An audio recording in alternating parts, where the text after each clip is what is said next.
Good afternoon, everybody. And the topic today is uh, one challenging form of secondary glaucomas, which is called the neovascular glaucoma. This is a very challenging form, not in diagnosis, but in its management. Especially, it is relatively common, especially in our population here, where also the diabetes is relatively common, the privilege of diabetes. Not only that, also, but the the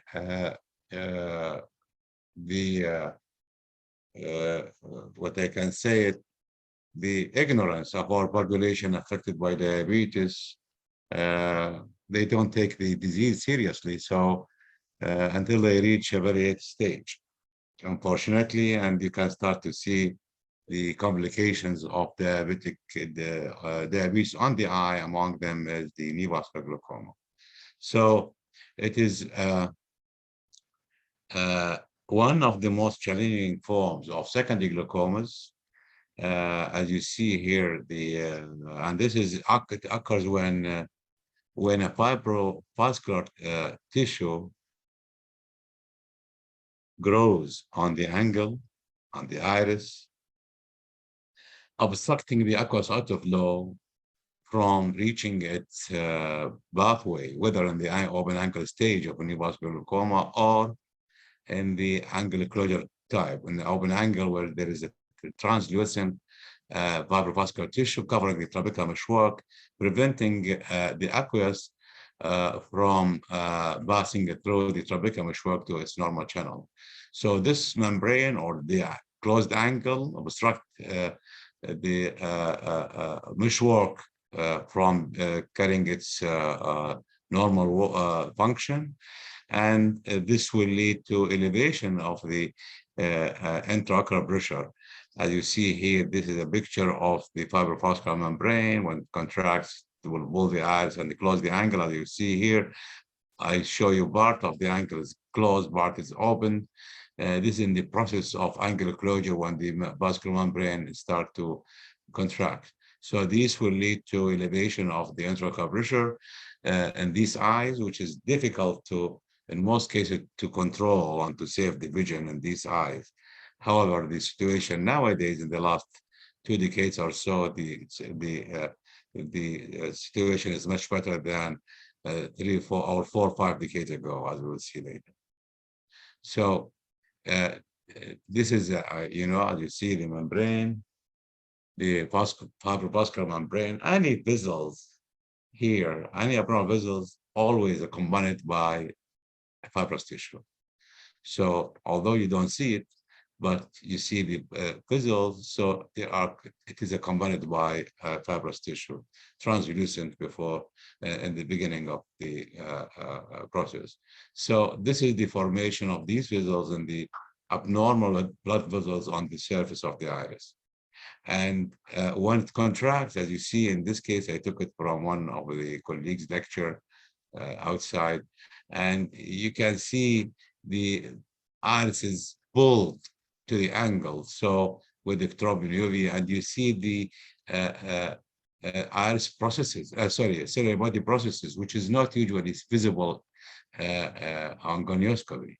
So because the pupil or the iris has been rolled to the angle, these processes get exposed, and you can see it through while doing gonioscopy. So the disease first described by a guy who called Mangister in 1871, and he described for the first time in a case following central retinal vein occlusion. The patient was having a hemorrhage in the anterior chamber with elevated intraocular pressure, and he called it at that time hemorrhagic glaucoma, he's believing that the pressure elevation is due to the presence of blood in the anterior chamber. This term talks about one century in the literature, used in the literature, until Lewis and his colleagues, they gave the, or they gave the most appropriate name for this disease, which is neovascular glaucoma, putting emphasis on the blood vessels, new blood vessels that been developed on the iris and on the angle, causing the elevation, obstructing the trabecular meshwork, and causing the elevation of the intercurrential rather than the blood in the anterior chamber, which is infrequently encountered in the anterior chamber. So you can see, or most of the time, we see elevated ventricular pressure or pressure elevation without blood in the anterior chamber because of this fibrovascular tissue that obstructing the angle, whether in open angle stage or of NVG or closed angle stage. So this is the exact pathology of pressure elevation. Like we need to know why this fibrovascular membrane getting growth in the anterior segment or intraocularly. This is the best thing is goes to Michelsen's in 1948 when he postulated that there is a vasoformative substance or angiogenic substance that growing intraocularly as a result of excess release of this angiogenic material or substance that is responsible for normal vasculature in the embryo. This X factor, which he called it X factor, or vasoformative substance or angiogenic substance, is responsible for the normal development of the vasculature in the embryo. But when it is secreted or produced in a much more levels or in a pathological level, it can lead to formation of new vessels intraocularly. So this is what is happening. But still, at that time, he doesn't know what's the name of this material or what is the exact molecule causing this abnormality. But he said X factor and vasoformative substance that grow, that released in certain conditions like retinal secretory disturbances or extraocular disturbances or retinal detachment, inflammation, tumors. All these lead to ischemia of the retina and release this angiogenic substances, causing formation of new vessels in all intraocular tissues. I mean, except of course the lens, then the retina and this exterior body, probably, and the iris and so on, and then the angle. So this substance is released by, as Michelsen said, by a pathological concentration in cases of retinal ischemia. So what are the most causes of retinal ischemia? As you know, diabetic retinopathy, proliferative diabetic retinopathy, central retinal vein occlusion, and carotid artery disease are the most common causes of retinal ischemia that can lead to upregulation or production in the pathological levels of this molecule or this X factor that Michelsen mentioned. So once you have these new vessels in the anterior segment or in the posterior segment, you need to think about retinal ischemia. Even literature says that the neovascular glaucoma in 97% of cases is due to retinal ischemia. So once you see a new vessel in the anterior segment, you need to look, or you are confronted with a neovascular glaucoma. In 97%, the cause is in the retina or retinal ischemia. So think to, or direct your thinking to the retina and look to the retinal status. You will find ischemic in 97% of cases. And the most common cause of this retinal ischemia, as I mentioned, the three major problems: retinopathy, diabetic retinopathy, central retinal vein occlusion, carotid artery disease, again. And there are many other causes such as central retinal artery occlusion, branch vein occlusion, sickle cell disease, heals disease, cause disease, many ROB, even radiation and intraocular tumors, all of these, but they cause the intraocular neovascularization at a low incidence. The most common cause is the three major causes: central retinal vein occlusion, diabetic retinopathy, and the carotid artery disease. So what is the pathogenesis? As we mentioned, as he mentioned, McKelson's, that there is a vasoformative substances that release or produced in pathological levels in certain retinal conditions, ischemia mainly. And this postulation of McKelson's took about 50 years for the researchers to find out what is this X factor, until they found that this is a vascular endothelial growth factor. Mainly is the one responsible for the intraocular neovascularization that were reduced in a pathological condition level in cases of retinal ischemia and due to different causes.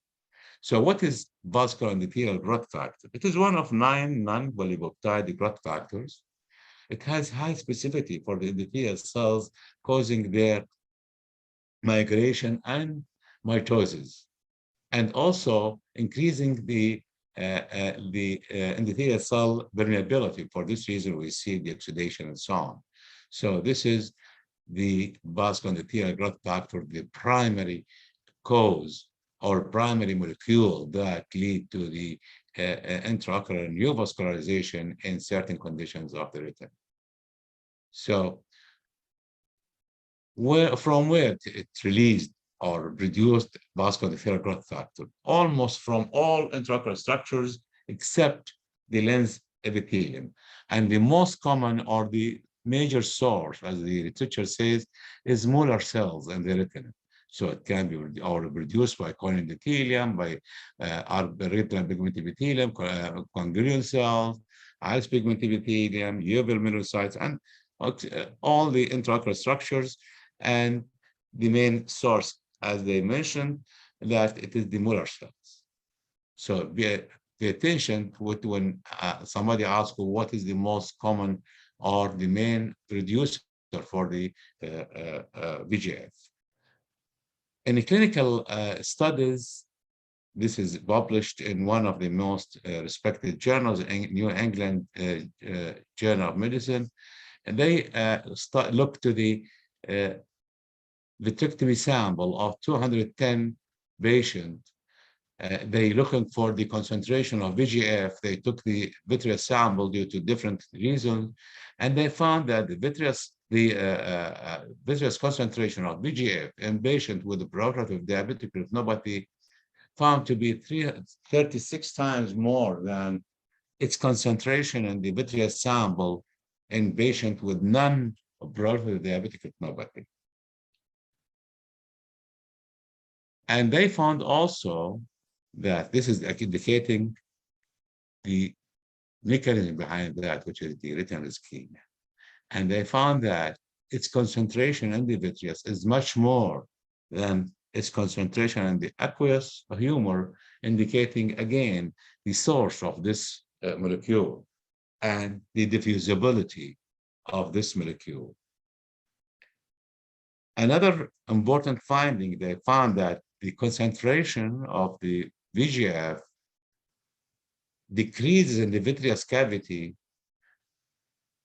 by 75% post PANRETINAL photocoagulation. Very important piece of information that we'll come to it later on, and we can understand why PANRETINAL photocoagulation is a major role in the treatment of intraocular neovascularization. So they concluded from this study that vascular endothelial growth factor plays a major part in the mediating active intraocular neovascularizations or neovascularization in patients with ischemic retinal disease. This is very important information. Based on that, they started to look, after a while, to look for an antidote. Again, they found that, investigator found that the concentration of VEGF or vascular endothelial growth factor is markedly elevated in aqueous humor of patient with a neovascular glaucoma. This is again, it's a logic. So for this reason, as long we know now what is the X factor that postulated by Michelson in 1948, I think, yeah. So they directed their research to find an antidote for this molecule. And of course, they come out with multiple molecules that can normalize or reduce the release or prevent or stop release of or upregulation of this vasoformative molecule, which is vascular endothelial growth factor. And you know much more than me the different types of these anti-VEGF. So again, as I mentioned earlier, that they found that the PANRETINAL photocoagulation and that PRB upregulate expression of transforming growth factor B. And this is why when we said that they found the concentration of VEGF in aqueous in vitreous cavity after PRB decreases by about 75%. And this is because the upregulation of or expression of transforming growth factor B, which is found to be a powerful vascular endothelial cell proliferation inhibitor. Not only that, but also they found that PANRETINAL photocoagulation, when they photocoagulated cultured human retinal pigment epithelium and rat retinas, they found upregulation of and expression of high levels of pigment epithelium-derived factor, BEDF, which is again found to be a potent inhibitor of angiogenesis, intraocular angiogenesis. So probably of the benefits of the PANRETINAL photocoagulation is destruction of the source of the VEGF by converting the hypoxic retina into anoxic retina. So the consumption of oxygen needed to the retina is getting less and less. So we destroy, or we, as we'll see later, we destroy the peripheral retina to save the central retina. So we know the retina and the brain cells are the highest probably elements in the body that consume oxygen. High consumption of oxygen by eye or retinal cells as well as brain cells. So the major benefit is destruction, probably destruction of the source of the VEGF by converting the hypoxic to anoxic retina. It doesn't need oxygen anymore. And as we mentioned, upregulation of certain angiogenic inhibitors, such as transforming growth factor B and pigment epithelial-derived factor, which are a potent anti-angiogenesis. So these are very important. When we come to the clinical presentation, this form of glaucoma is emergency type of cases. Yeah. So one of the acute congestive glaucomas, among or one of the acute congestive glaucoma, when we say what are the acute congestive glaucoma, we have to mention one of them is neovascular glaucoma. So usually they present to the emergency room with reduced vision associated with pain, sometimes very severe pain, and you'll find the eye is very injected. And when you check the pressure, this is probably after treatment or whatever, but you don't see a cornea, clear cornea like this. So the highly, and you will find the pressure is very high, or and usually 60, 70, 80 even, unless the underlying etiology probably is the carotid artery disease. So you may see this congestion, but you don't see highly elevated pressure. Probably you'll find in the mid-20s or 30s or so, even with the cornea is good, clear, I mean. So, but most cases you will find that the pressure is in the 60s, 70s. and you will find anterior chamber reaction due to the breakdown of aqueous blood barrier, and mid-dilated, non-reactive pupil as an exactly you need to differentiate it from other types of acute congestive glaucoma like acute primary angular glaucoma and reviosus iris, which is the hallmark of the diagnosis of this condition, although sometimes the cornea wouldn't be that clear to see the reviosus, and also if high pressure may collapse the reviosus, so you cannot see them clearly, especially if there is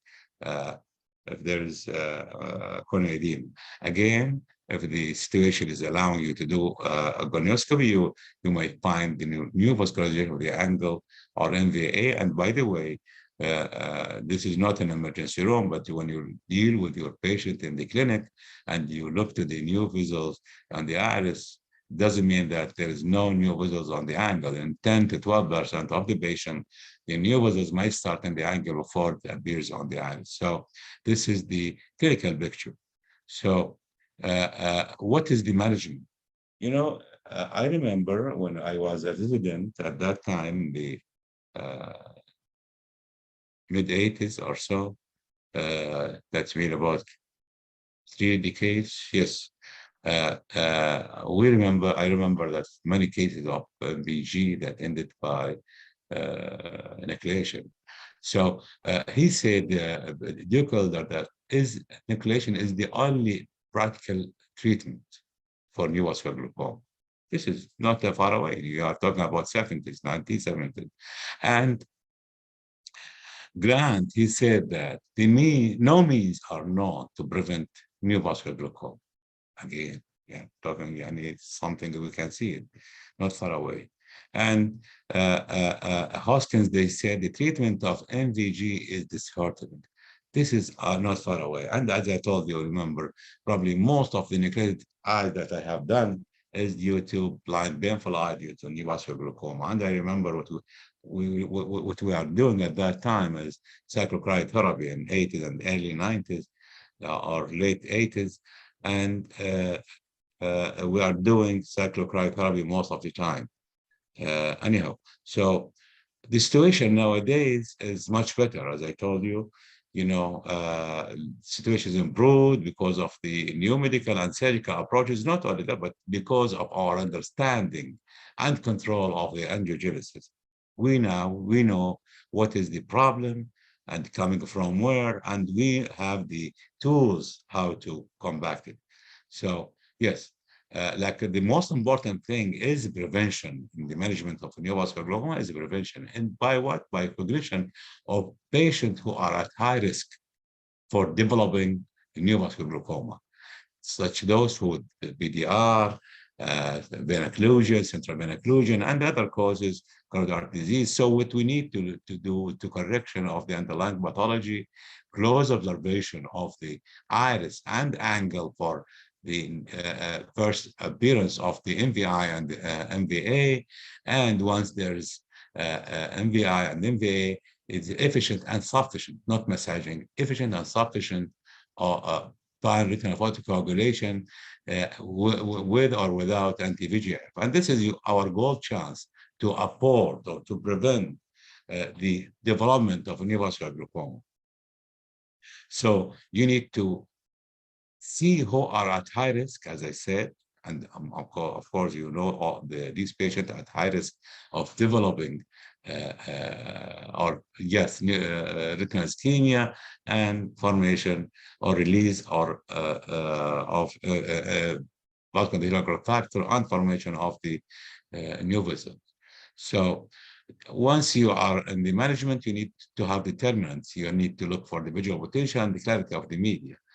And I put this many years ago for my colleague resident in the emergency room, to once you've confronted with the neovascular glaucoma, to make it simple, divide them into 2 categories. Is there no light perception, no vision, visual potential is not existed? So then the medical treatment is the only thing that you need to do, and namely by atropine and Pred 40 or prednisolone acetate to control the inflammation and to control the pain. Sometimes you might need to go for psychodestructive procedure if the pain is continued. And in seeing eyes, it depends whether there is a clear media or poor media.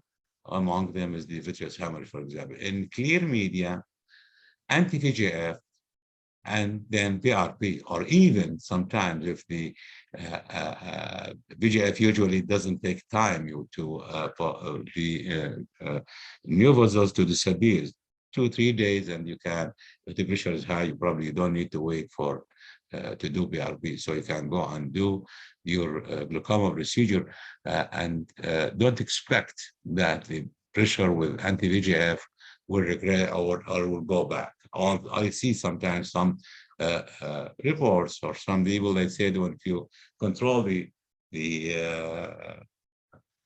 new vessel formation and get rid of the already present new vessels, the pressure may goes back, or even by medication. Yes, probably it is by medication, maybe.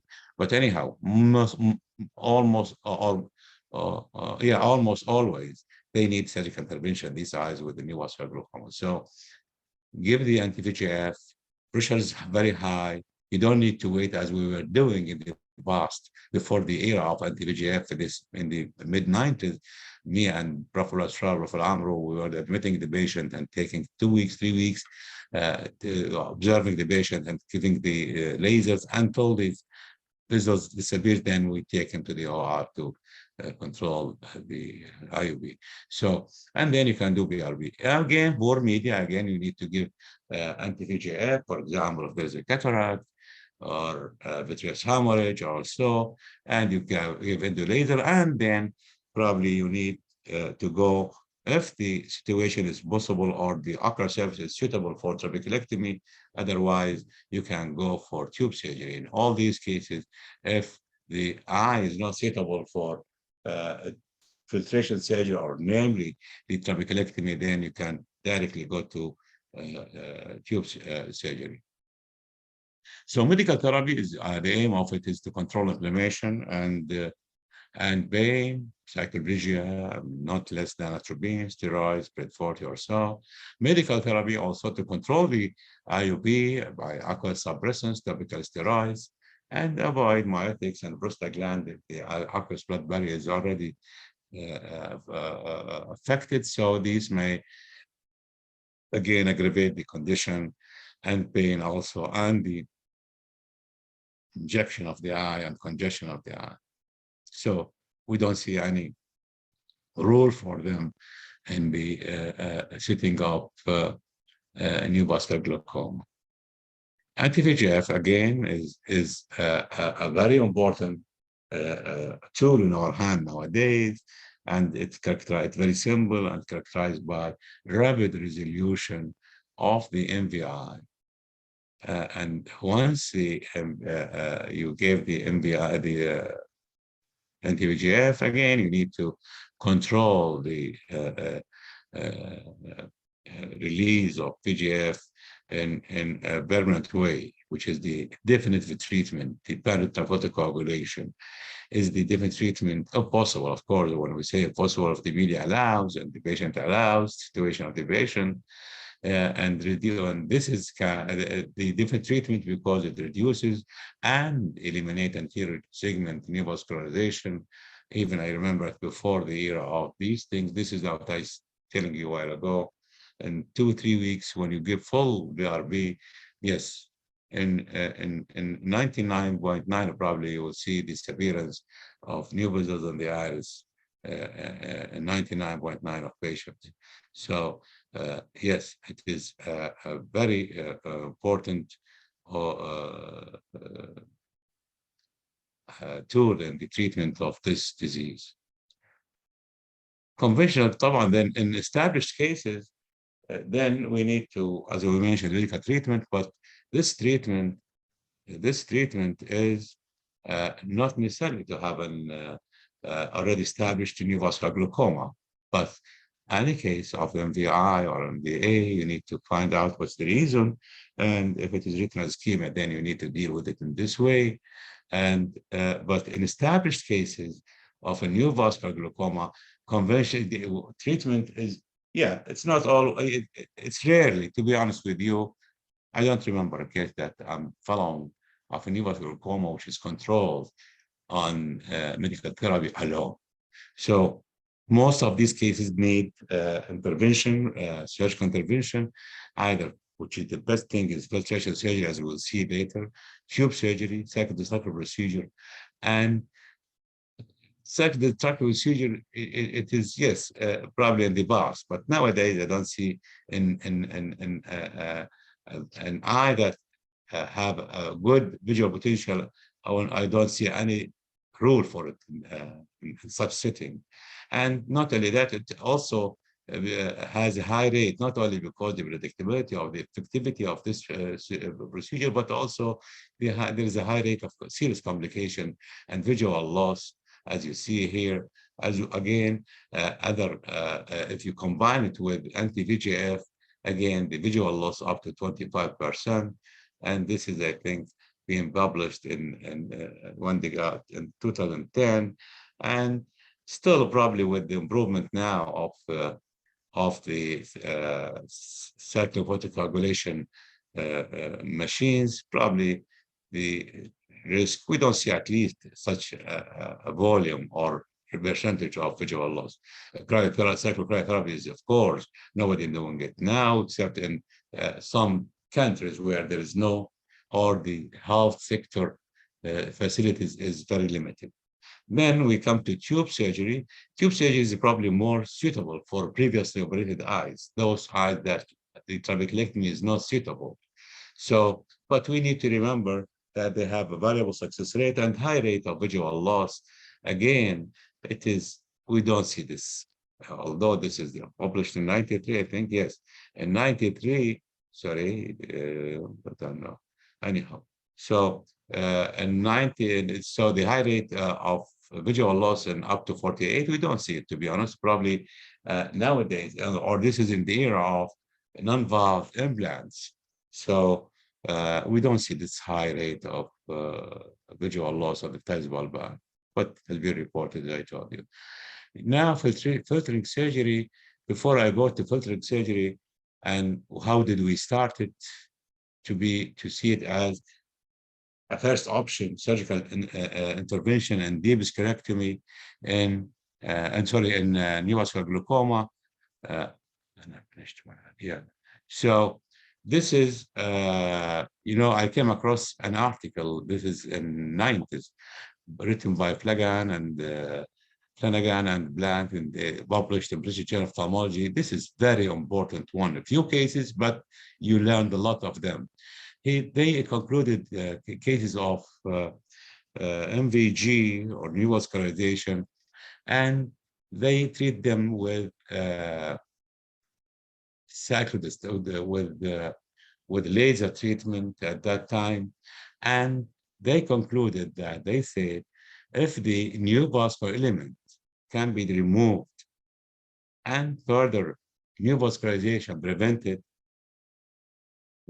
then or when we are left with an uncomplicated angle closure problem, which should be amenable to classical drainage surgery. Drainage surgery means filtration, tube surgery, whatever. This is in 83. Nowadays, we have a much better tools to control the neovascularization and to prevent their reappearance again. So based on that, I discussed this issue with my colleagues in the retina, and we decided to run a study in which we do full PANRETINAL photocoagulation pre-trabeculectomy or preoperatively, and then do the trabeculectomy with mitomycin C. And this has been published in 2008, I think, yes. And I will not, it is, there are 30 eyes of 27 patients. All of them, majority of them are males, and age was young age, 53 mean age, and most of them diabetic retinopathy and 7 central vein occlusion. And when you look to the procedure is the same, I will not spend much of the time on this, on the details of the study. You can read it from the article if you like. So the procedure was standard trabeculectomy with mitomycin C, 0.2 milligram per ml for 2 minutes. The prerequisite issue here is that all the new vessels has disappeared. And as I told you, we stay, the patient stay two weeks to 3 weeks in the hospital to observe the appearance, to receive the to receive the treatment and disappearance of the new vessels, and then we subject him to trabeculectomy. Of course, those eyes that are suitable for trabeculectomy, in which the conjunctiva is not violated, and no other extra risk factors for failure of trabeculectomy. The procedure is the same as we do it in normal glaucoma, with the gradual decompression of the eye. Usually these eyes having high IOP at the time of surgery. So we decrease or decompress the eye slowly. And of course, the criteria for success is 21 or less without qualified, again, equal or 21 or with topical medication, failure above that level. Our follow-up was almost 3 years, from 6 months to 94 months. And the pre-op was, the intraocular pressure was reduced from 41 to 18%, with a highly statistical significant p-value.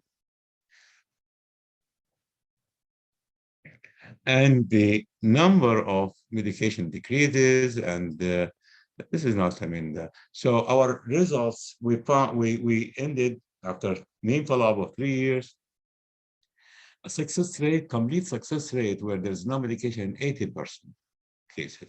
And when we take overall, 90% after mean follow-up of 3 years.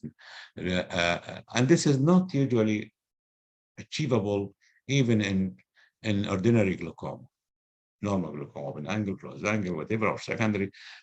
But these patients, because they have a peculiarity that they are at risk of the whether the new vessel form, the appearance of the new vessels again, or even we know that they are carrying a risk of failure probably to ordinary glaucoma. So they are at closer observation, whether by glaucoma or by retina. So once there is any change in the pressure or in the presence of MVI, it's tackled and managed. So you may say the risk of complication in this type of disease is higher. No, believe me, there is no any extra or increased risk of complication. For example, the hypotony, the hyphema, the choroidals, it's similar to what we are seeing in our traditional or in our trabeculectomy in ordinary glaucoma. Long-term, probably, yes, again, cataract progression is expected, and this is well known. Most important thing is that no light perception, hypotony, maculopathy, or bulbar, none of these series we face it or we see it in any single eye.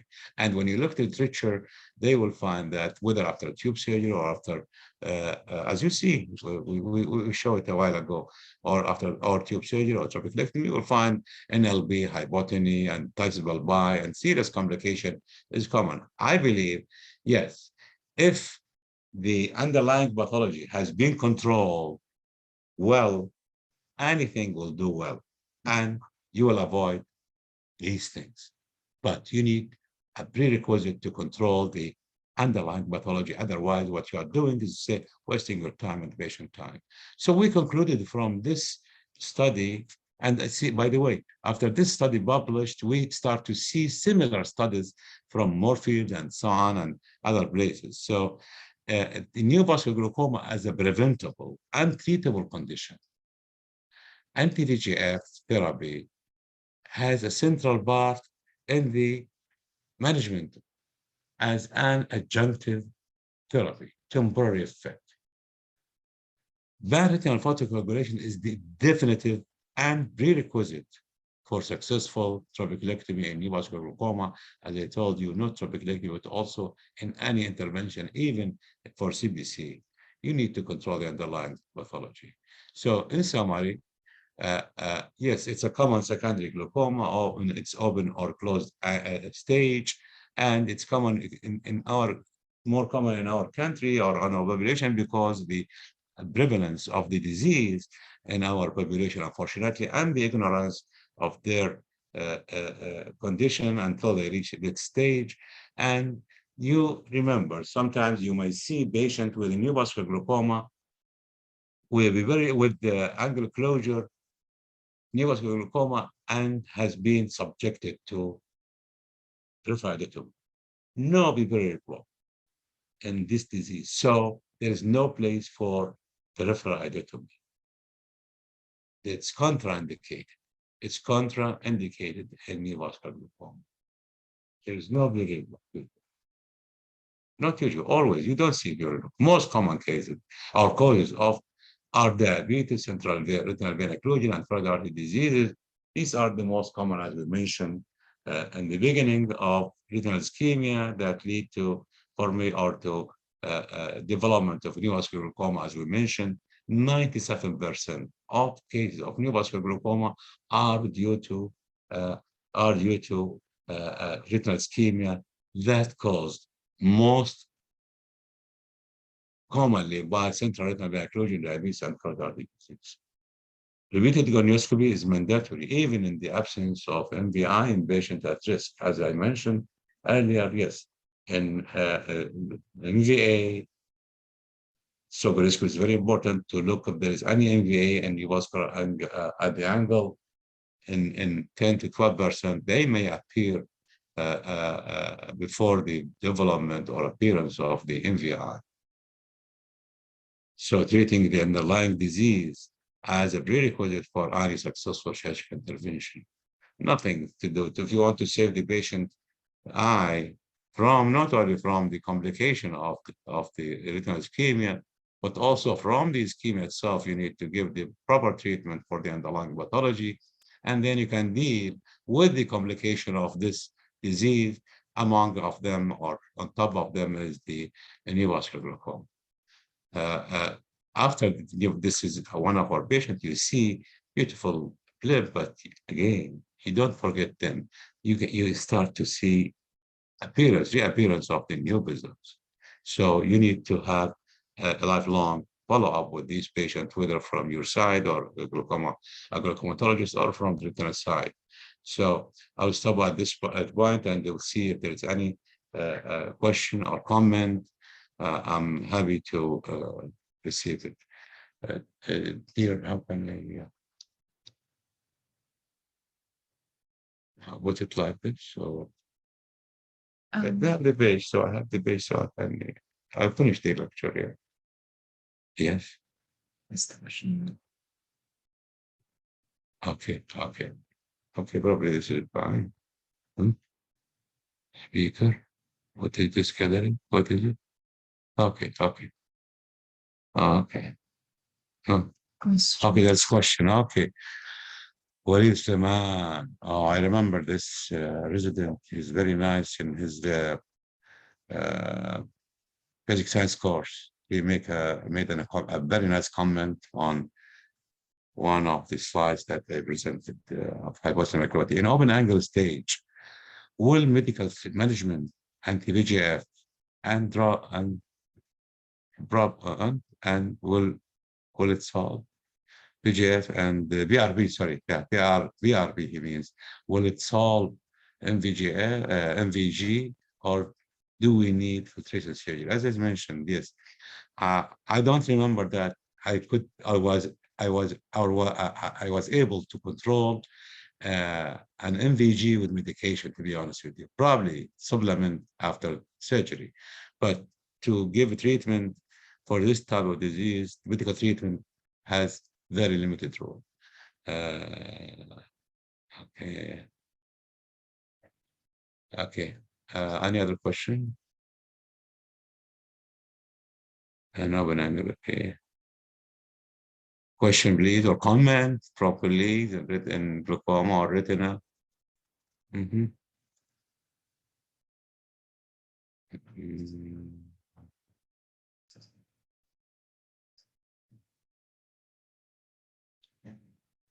So, no questions? Yeah.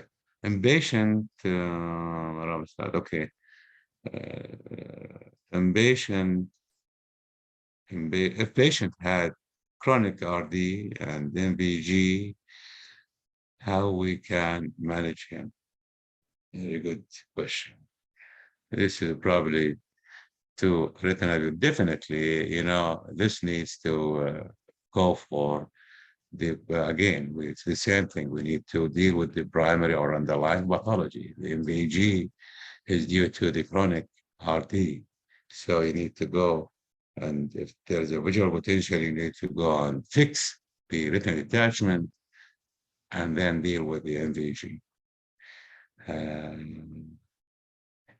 Okay, let's see what this is. Okay, any other question?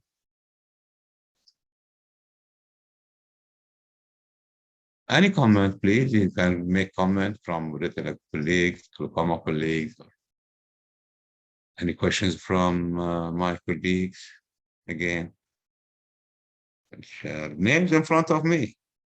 Probably I will. There are, Chris, there are big things like here and small and the small. This is, what does it mean? They're off camera. I see, okay. They're only there. Okay, so, yeah. And then you can. Yeah, there's a question now, huh? Yes, yes, okay. No more questions? So, yes, Ramadan is affecting everybody, but not to that extent. Yeah. This is a good question. The one, yeah, with the chronic RD. This is a very good question. What to do with this? As I said, yes, we always, it's a conception. Deal with the underlying pathology, then deal with the complication of this pathology. And our sitting here is the neovascular. So we need to deal to fix the retina if there is a visual potential, and then deal with the NVG.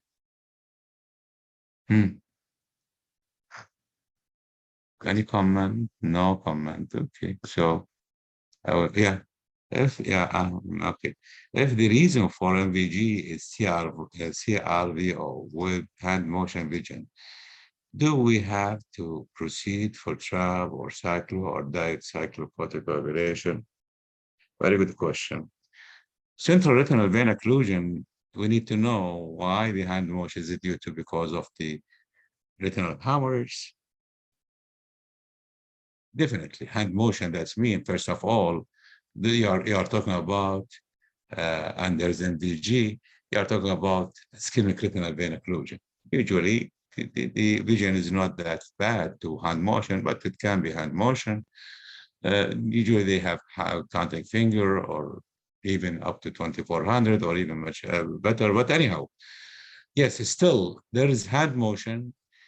I will take care of this eye as having a good visual potential. These patients, they are prone to other accidents. They are usually, so I will try to save this eye as much as possible. So I will go and give the eye full care, not to go for cyclo